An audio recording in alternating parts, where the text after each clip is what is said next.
Hello. Good day to you. It's another gorgeous day. Today it is nice and sunny. I love it. A little bit of cleansing in the air.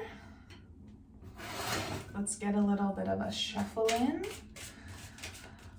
It's been a while.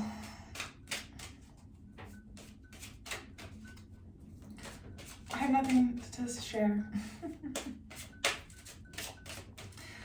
Okay, let's say, what's going on with you? Frustration.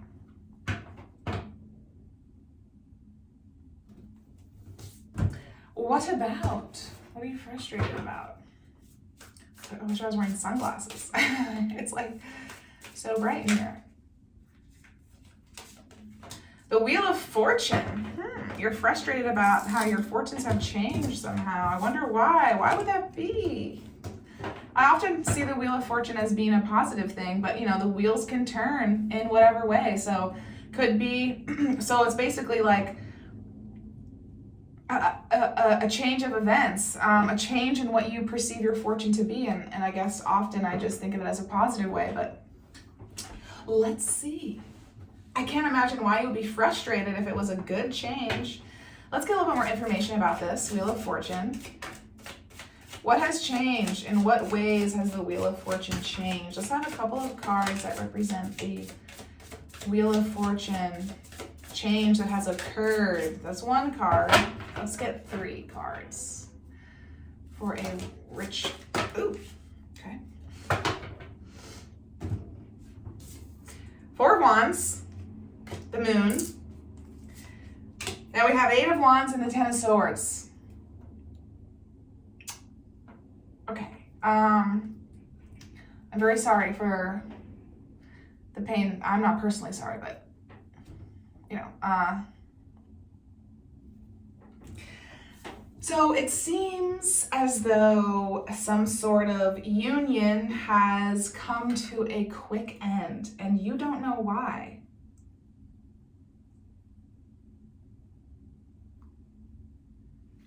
And that's what the Wheel of Fortune is. Because we have 4 of Wands, the Moon,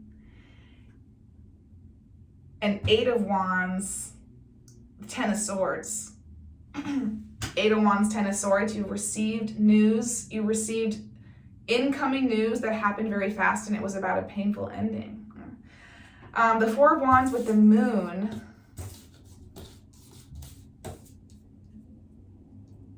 I don't know, it's like,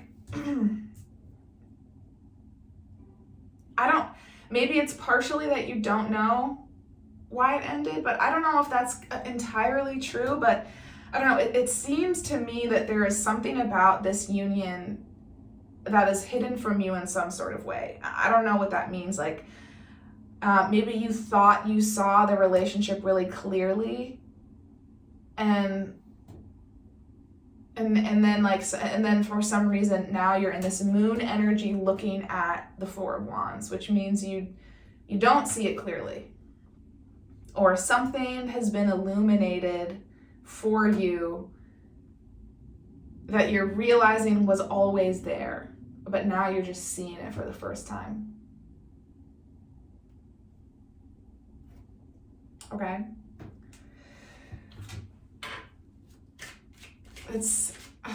These are some very hard things.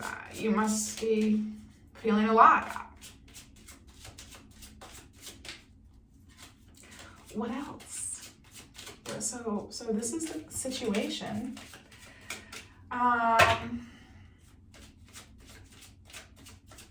So what's the question? Do you want to know what is this moon about? Okay. Let's understand more about this relationship. Let's understand more about this relationship. Let's have a couple of cards that represent the characterization of what this union was. Let's have a couple of cards that represent.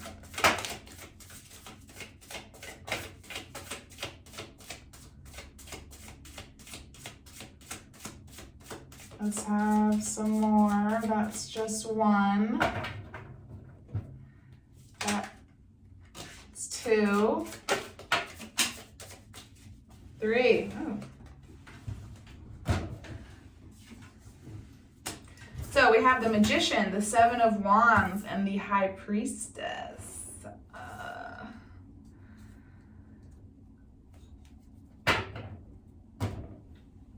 So to me, that is saying that there's something about your inner knowing that is illuminating this thing, whatever it is. Like, so the High Priestess is about hidden, it can be about hidden knowledge as well, similarly to the Moon, but it's about, I guess to me it more speaks of like higher, this like higher knowledge. And sometimes that's why it's hidden, because it's just like the vibration of that frequency is higher than what we can discern at whatever frequency it is. But then it's like, as we grow and become more connected to our higher selves and to these universal spiritual understandings of things, then this High Priestess knowledge reveals itself to us, because we get on that vibration where we can understand what that thing is. Whereas before, when we weren't on that vibration, we didn't understand it. So it speaks of growth, for sure. It speaks of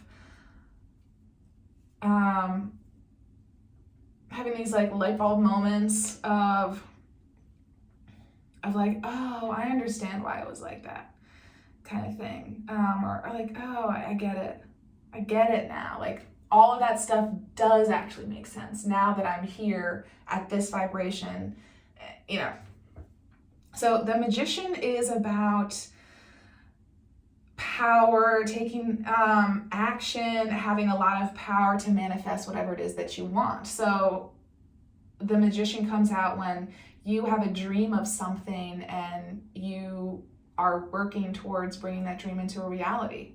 The Magician brings their dreams into reality. So it means that there is some sort of dream. Maybe this union was some sort of dream that you had. It was like, you know, like being in a union was like a goal that you had maybe, and you were really working on bringing this goal into your reality. And then 7 of Wands is about being confronted with challenges and having to defend yourself. Having a lot of courage to stand up for what you believe in. Like having opposing forces and you still stand up for what is right for you.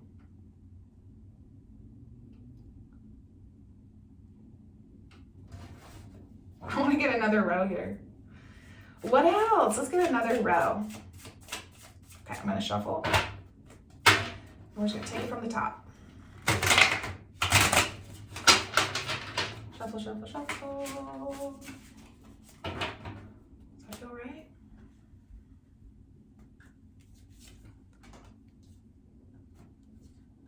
Six of Swords.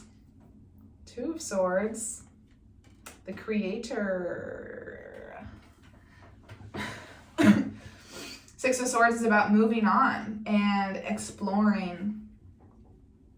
It's about moving on to calmer waters, leaving something behind from the past, having some sort of, and leaving some sort of like mental state of being behind you as well. It can also be about physically being in a different place, physically going from one place to another, but it can also speak of like mentally leaving things behind, moving on, discovering new things, moving on to calmer waters specifically, going away from tension to move on to something. And moving on is putting you in this place where you feel like you need to make a decision. You going on this boat, taking the swords with you that you want to take, and you're going on this boat and you feel like you have a big decision to make. It's underneath the 7 of Wands. So in this process of you standing up for what you believe in, standing up for what is right for you, in doing that is making you feel like you're at a crossroads and you don't know what decision to make. You feel like you can't see clearly into the future about either decision, and either decision doesn't, it's like when you're weighing the options, it's like you really can't feel your way between the two different ones. You don't know how to move forward, could be. And the Creator is it's about transmuting things. It's about the power of transmuting negative into positive. And the Creator has the ultimate power to be able to do that. And it's a card that's particular to this deck. And then she also talks about the power to say no. Saying no is very important. Learning how to say no to things, learning how to say no to things that take our energy, learning how to say no to people who don't align with who we are anymore. It's about boundaries.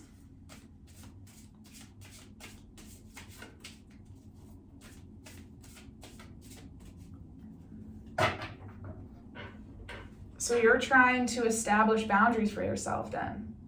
And you're not really sure how to do that. It's kind of unclear to you how to go about having a boundary in a way that feels positive, in a way that doesn't feel like stormy and cloudy, but still feels like, there's a little bit of sunshine and flowers in your life. And the High Priestess is here to tell you there's a way to do that. But you just don't know what that is yet. And I don't think you can know, because the High Priestess doesn't tell you what she knows until she's ready to tell you. It doesn't matter if you want to know or not, how badly you want to know. She's not going to tell you until you're at the vibration to be able to discern that information. So it's kind of an advice to continue being the magician, following your intuition in the actions that you're taking. But you don't always need to know how it's going to work out when you're taking the actions that you're taking, because it all will work out. The High Priestess is here guiding divine timing. She's connected to these higher realms of wisdom. So I forgot what the first part of my sentence was. She's not going to tell you. Basically, you just have to feel your way through it.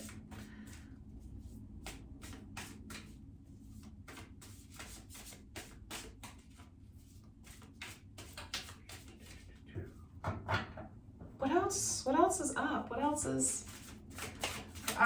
let's hear about this ending. What about this Ten of Swords? What is this Ten of Swords about? What is this Ten of Swords? Ten of Swords, Ten of Swords.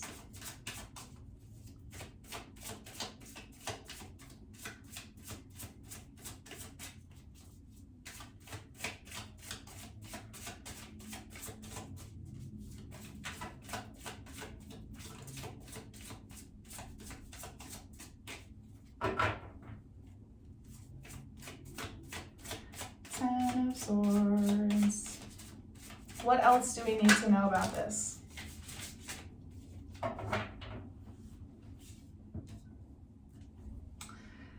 The Mother Star in the world.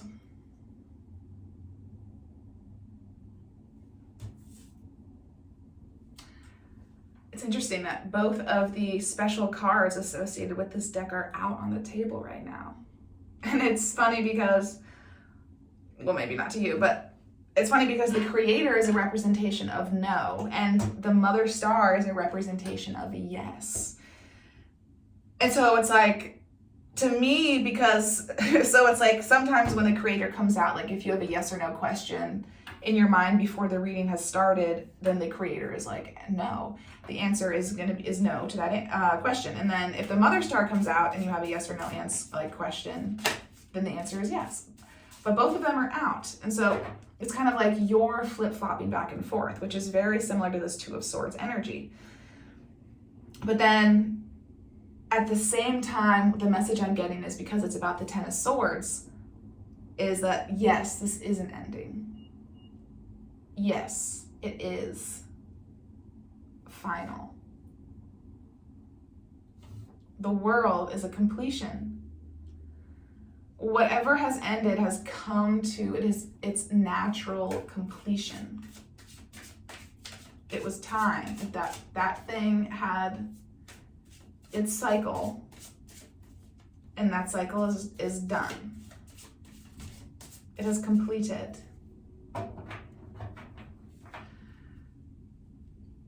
Might not be comforting to you if that's not what you want to hear. That's what I'm getting. Yes, and the world. That's what the world is about.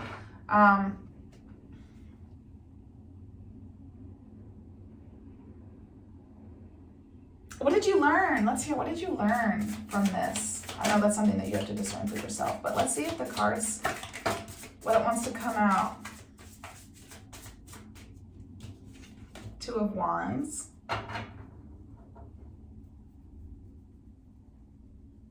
It's about looking forward, making plans for the future, how you want to build things moving forward.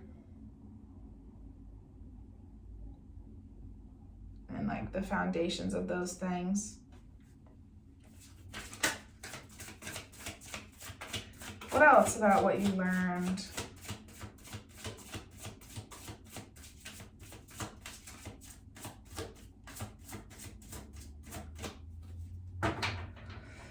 The Two of Wands is like primarily, I think of it as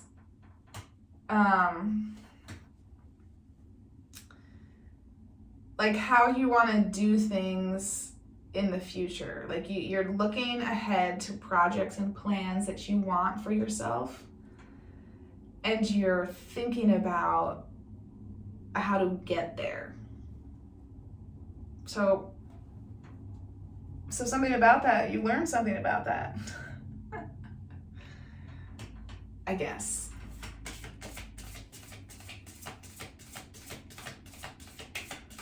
So what else? Let's hear a little bit more about this Ten of Swords. I want a couple more cards about that. I want a couple more cards about that. Why did this relationship end? I'm curious. Which is kind of the same thing that I was already asking. Why?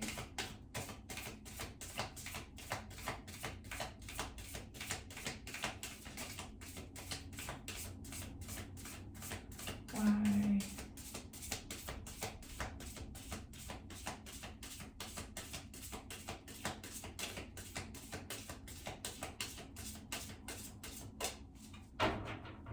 Why?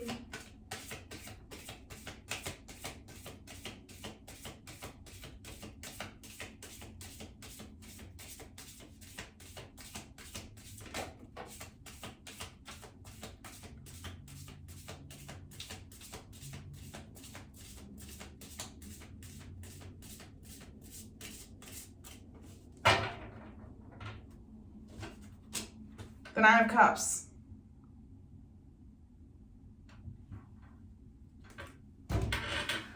You weren't in your Nine of Cups?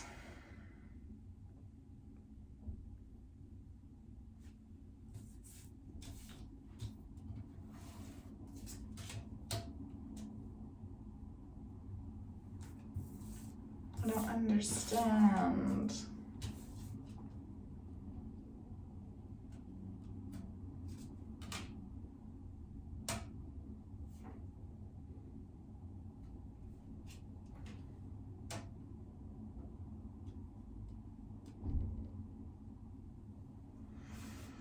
We have the Nine of Cups, Four of Pentacles, underneath the Knight of Swords, clarifying the Nine of Cups, and the Ace of Swords, clarifying the Four of Pentacles.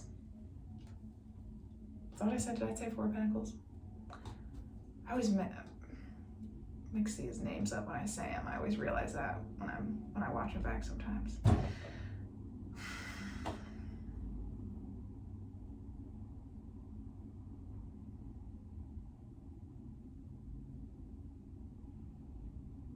I'm gonna get some more cards.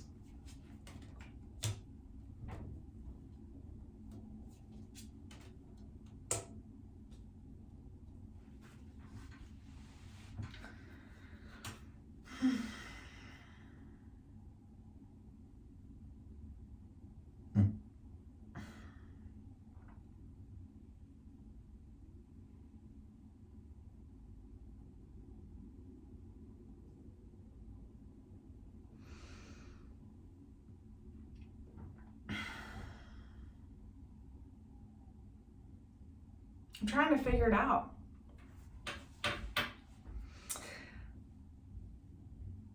I am trying to figure it out. So 9 of Cups, Knight of Swords, and the Fool.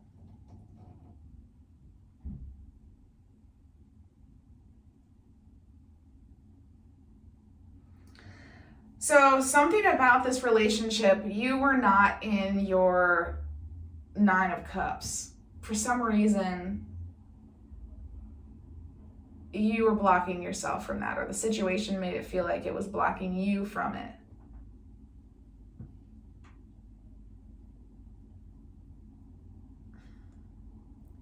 You're not happy, like your personal happiness by yourself isn't there. You're having lots of highs and lows.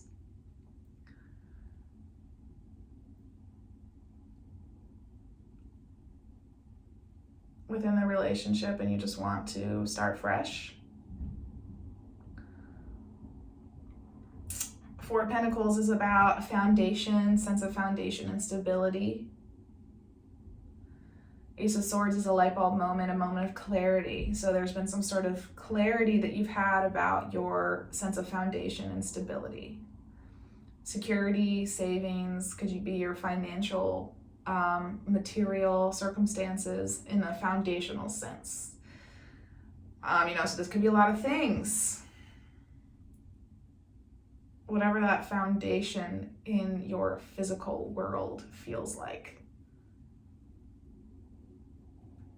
There's been some sort of mental clarity about that. That is kind of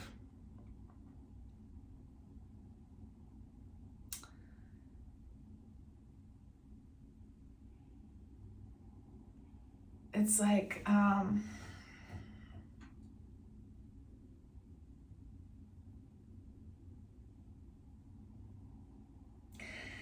don't know how to say this, but what I'm seeing in this is that the flower that the person is holding in the Fool is a representation of the cup that the person is looking at that's in the air in the 4 of Cups. That's what I'm seeing that as. So it's like there's this new beginning here, and this person in the 4 of Cups is not able to see the new beginning because they're thinking about the disappointment from the past.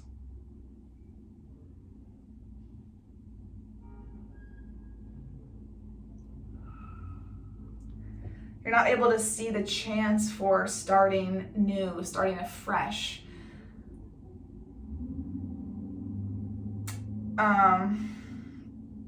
Because of some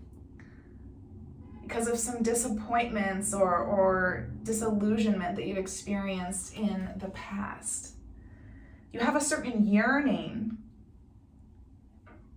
for a fresh start, but it's like you're not able to see the fresh start.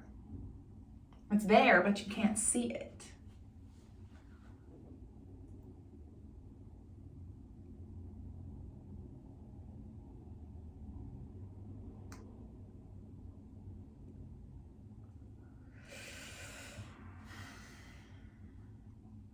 I'm not really sure what else to say about this row here.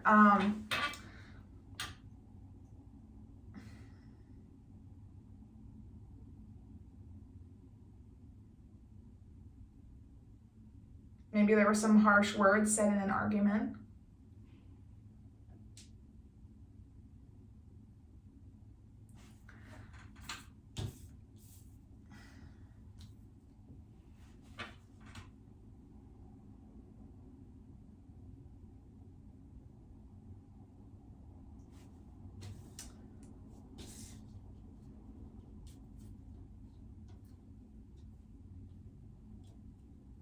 I feel like there's something else I'm supposed to pull out of here.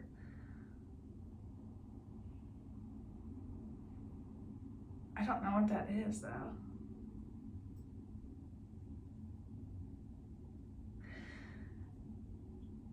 Another thing I just saw was like two different like lines of two different people. Like maybe this is a representation of each different of the different persons in this relationship. And I guess I'm just assuming it's like a traditional monogamous two-person relationship.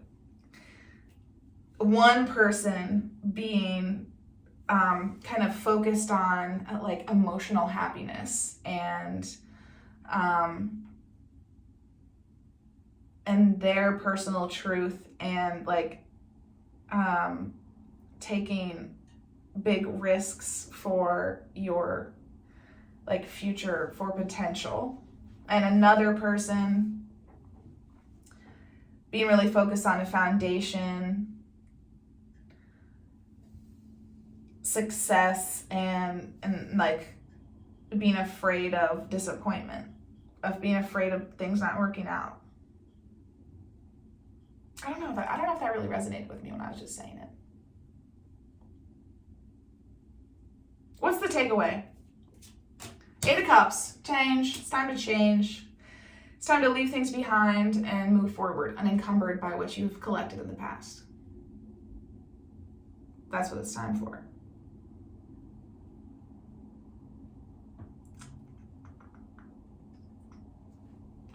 Let's get a card from the Hands and Heart, but I want to ask a question. What question should I ask? What question? Send me a question. What is a card that represents the other person? The Fool. They're starting fresh too. The Fool is out twice, which means that it is a fresh start. Something is new. You're on a new journey. We've had an ending, a completion, and you're on a new journey. How does it make you feel? Abundance. Somehow I doubt that. Creativity. Abundance and creativity are just under the surface for you over here. Maybe it does make you feel abundant. Why would it come out? Why would I have wanted to ask and not have come out if that wasn't the case? Maybe it feels like you have an abundance of something that you don't want. We're always abundant. I'm just saying that just made me think of some of these other spiritual videos I've seen where this person is like, you're always abundant. Even when you lack something, you're still abundant. You're just abundant in lack. It's still abundance. You can't get away from having abundance. You just have to, it's just the type of abundance maybe, which maybe feels like a technicality to you, but I think it's a helpful kind of shift in perspective. You always have an abundance of something, and so it's really about just shifting your perspective to align what you have an abundance of. Anyway, I hope that was helpful. Toodles, bye.